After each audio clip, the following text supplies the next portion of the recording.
Kumina kuvuvukela. Angazi noma into engayithatha kumuntu wesimame. Kuvukela amasende. Amasende nje avuvukele. Asenekhathi singanani? Ina 4 years. 4 years. Yeah. Injani induku isayavuka? Hayi yasebenza. Isavile nje yonke. Hayi ivela uhalf kodwa mangabe isilungela umsebenzi iyavela. Oh, usasebenza? Yeah, iyasebenza. Cha ngisho wena usayisebenzisa? Yeah, ngiyisebenzisa. Khona amasende mangaka?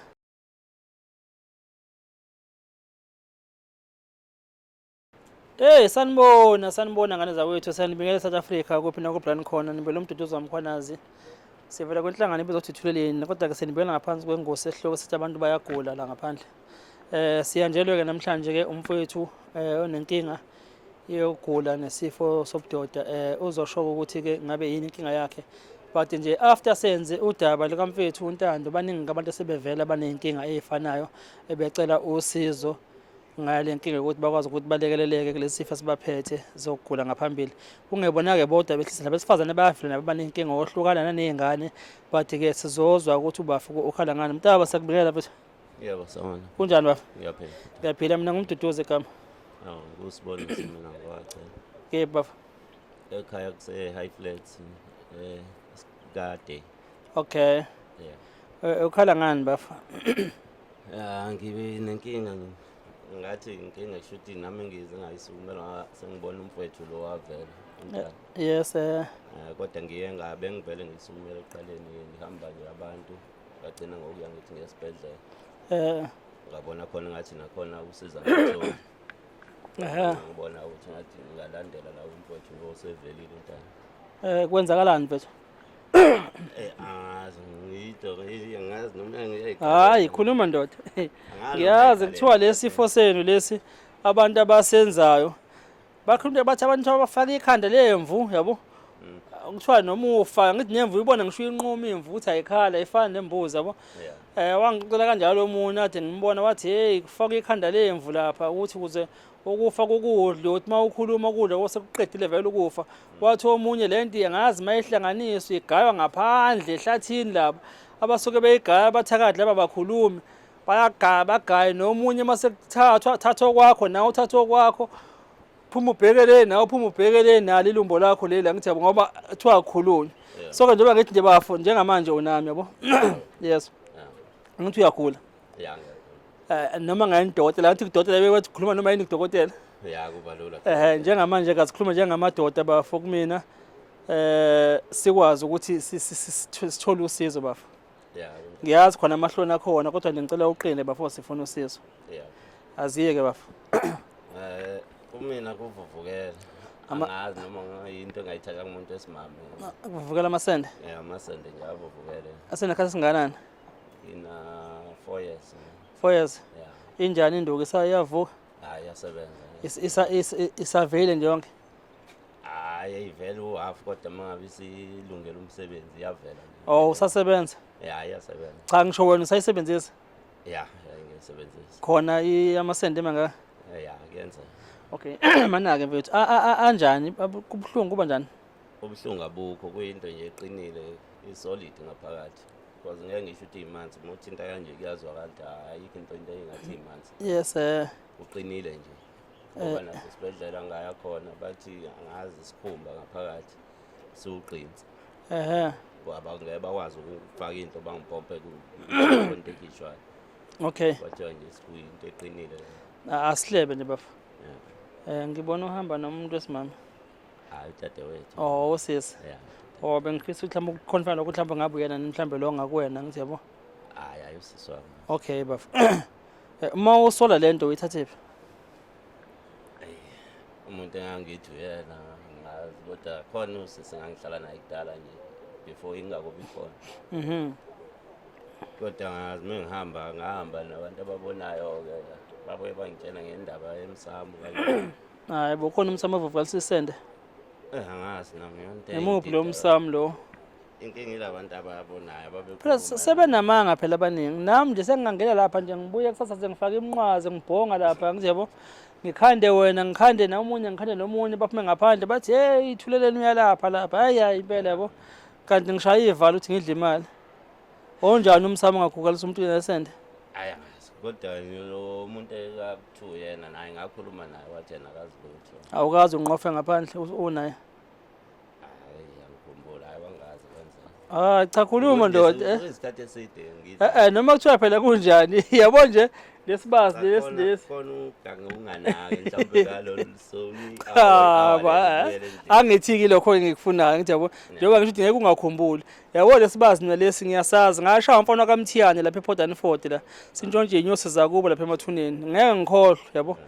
Ngizama ukukhombisa ukuthi izinto nezinto eyake wenzakala la ukwazi ukuthi uyikhohlwe uyakhumbula. Yikho leba ngibuza ukuthi ubunqofa yini ngaphandle unayo sisi.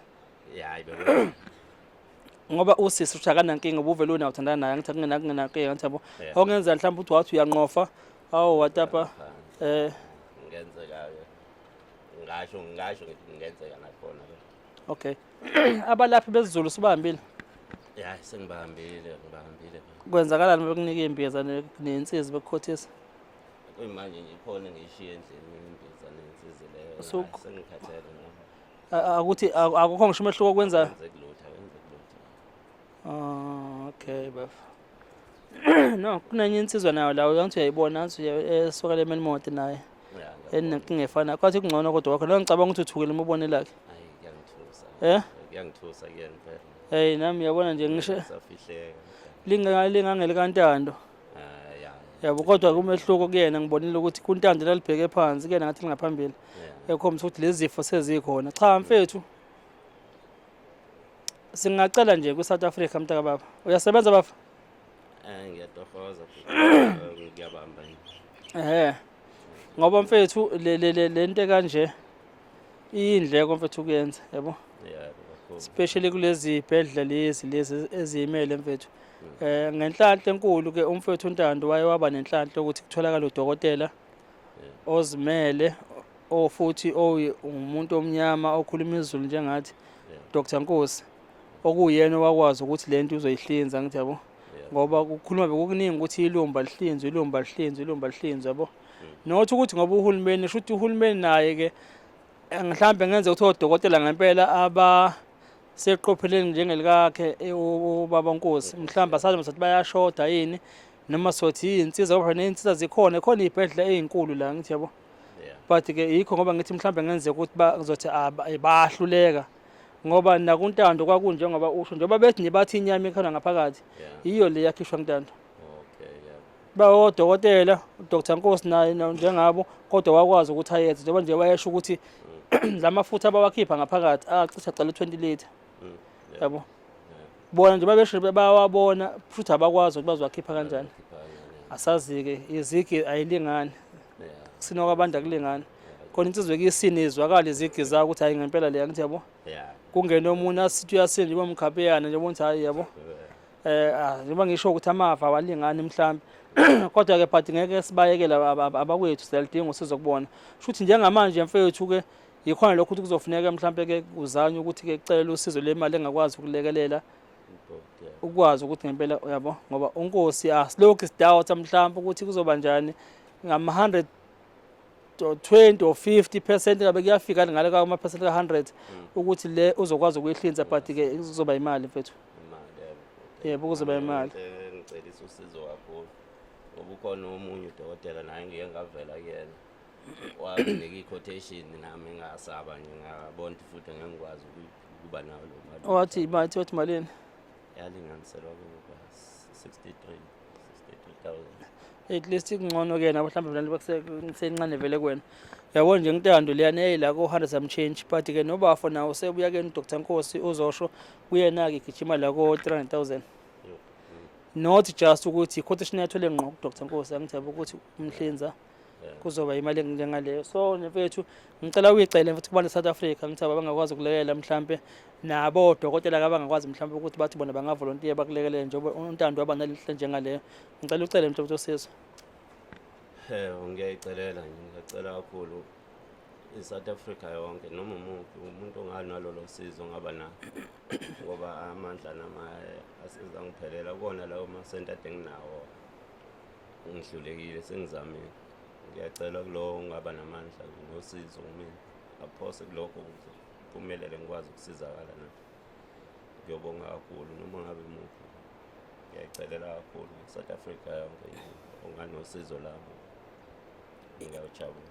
Uma bekufuna bazokuthola lapha mfethu kungaba kuwena uma ufisa ukushiya inamba yakho yocingo noma kuzoba kuwena bangakuthola lapha. Ngayishiya inamba yami yocingo. Okay, ngayibiza bathi. It's 076 33 43 806. Iphinde mfethu. 076 33 43 806. Bazothola abantu leyo namba. Bayazothola mina. Kambani? Usiboniso wakacela. Okay, kula na wonke umuntu usizo libheke yonke indawo ngaphela akusho ukuthi nalabo bezulu sobathwele mhlambe ngeke asaqhamuka umuntu yesi uzobona nje labo bezulu impela nayo ozazi ukuthi ayithemba emandleni akhe. Ngingazinikela nake nenza ngendlela angenza ngayo. Okay mfethu. Nami umupho velayo nje onosizo nje ongazithi angangisiza ngiyojabula kakhulu naye. La khona sesivala ungathini kubana abesilisa abahlele emakhoneni nabebulawa ukufa kanje ungathini kubona? Kona kuba nzima ukuvela bafethu kodwa hayi impilo phela le ngeke ucashe unomphela futhi kuvela kube buhlungu mase kuvela. Yeah. Ngisho ngithi abavele beze ngaphambili nangothuleleni uyazinikela kuthina naye uyasinika usizo. Engicathi yona indlela elula leyo. Wena ngimina kube nzima sengihlalile eminyaka engiyiphilile ngiyabona kodwa ngiyahluleka. Kunzima vele ukuvela kodwa ngiyasiveleni usizo soluthola kuyasizakala. Hayi siyabonga mfethu.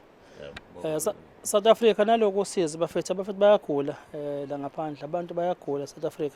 Siyacela nje usizo sizendlela kunini ukuthi sicela silekelele ngane zakwethu ngoba ke not ukuthi akulapheki akhona amakhambo kulapha bakhona odokotela abakwazi ukulapha but inkinga onsumbwana lebesingenabo yikho ke sizozendlela kuna South Africa ukuthi nantu usizo siyaliveza singacela nje ukuthi ke siyazi ishumi phezulu kweshumi leyo wenza umehluko siswele ngasafani neshumi elilodwa bakwazi abantu ukuthi balekeleleke bathole impilo baphile bafane kanye nathi nokubheka ke phela ukuthi ke nathi ke singabantu besilisa sibheke la sihamba khona ngane zakwethu nakulabo abagangayo nabo futhi abahambe becupha abantu besifazana ngakwazi ukucupha intombi yabo awukwazi ukuthi ungacupha intombi ngoba ukuthakatha lokho yabo kungcono ke mhlambe ukuthi ucupha ngisho unkosikazi mhlambe ingodi osoyilobolayo nakhona futhi uthi uyacupha ucuphelana ngithi yabo ngoba phela kufuna kube khona ukuthembana abantu manithandana ngithi yabo ungaze nje kube njalo njengoba ngisho ngithi awukwazi ukuthi uhamba uthathe emalumbo uyifake entombini ngithi yabo ngoba nje beqomela namhlanje uyazi beqome bani izolo nawe mhlamba ufuna ngisho ukuyilobola wazi kusasa kuzokwenzakalana izoqoma omunye kusasa lokhu kufa okufake kuyona uzoyibiza ukwazi ukuthi ukukhiphe